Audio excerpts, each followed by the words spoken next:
In a previous video, we took a look at a range of multi-tools. Since then, we've been asked to look at some small, light multi-tools that don't have a chain breaker or spoke wrenches that can easily fit in your back pocket. I'd like to point out that we are not associated with any of these manufacturers. We purchase all our own tools and receive no reimbursements from any of the distributors. The Topeak Mini 9, nice light tool, even with its case, is 98 grams. Comes with multiple hex keys, as well as, importantly, a Phillips head and a T25, the most common torx that one could use.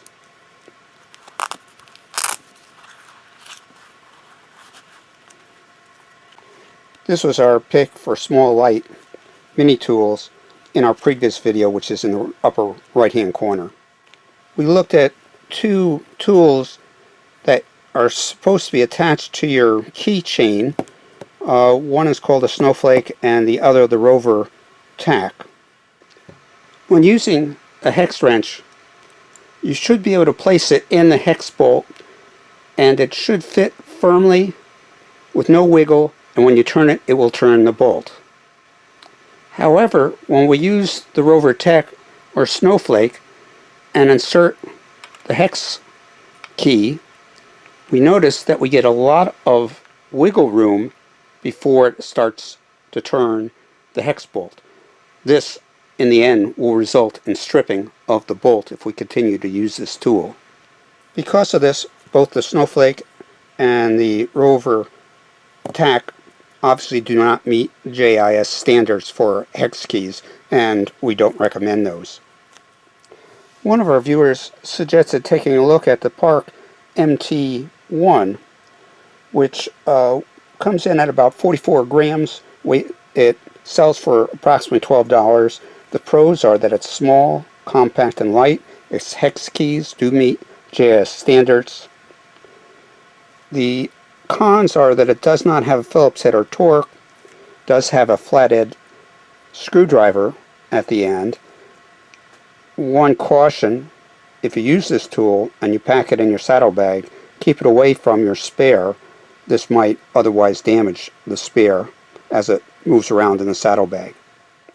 One of the more interesting small multi-tools we looked at was put out by Slime. It costs us around $12. The weight with the tire levers, 93 grams, and if you just want to take the small multi-tool, it's 65 grams.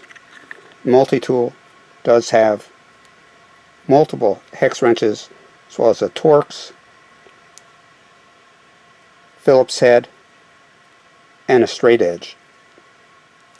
Now, one of the viewers who looked at the Slime said, "Oh, I use this. I just felt that the levers were no good and threw them away." We're going to show you how to use them. They are quite useful. With the Slime tool and both tire levers attached, take one end, place it under the bead, remove the tool with the other lever. You can let go of this. Place the other lever under a bead. Now we're going to push down on both together. I'm going to hold the lever without the tool, take the lever and tool, pull it around, and take the other, pull it around, and release the bead. In addition, the Slime tool, the hex keys do meet JIS standard and are clearly marked, making it easy to do repairs. Although we at Tony 10-Speed are partial to Topeak Mini 9, the Slime multi-tool with its tire levers is intriguing, and we'll continue to use this and test it out over the coming months. If you've used any of these tools or have comments on other small multi-tools that are compact and light, please comment below. Please subscribe to keep up with our latest videos. This is Tony of Tony 10-Speed. Safe cycling.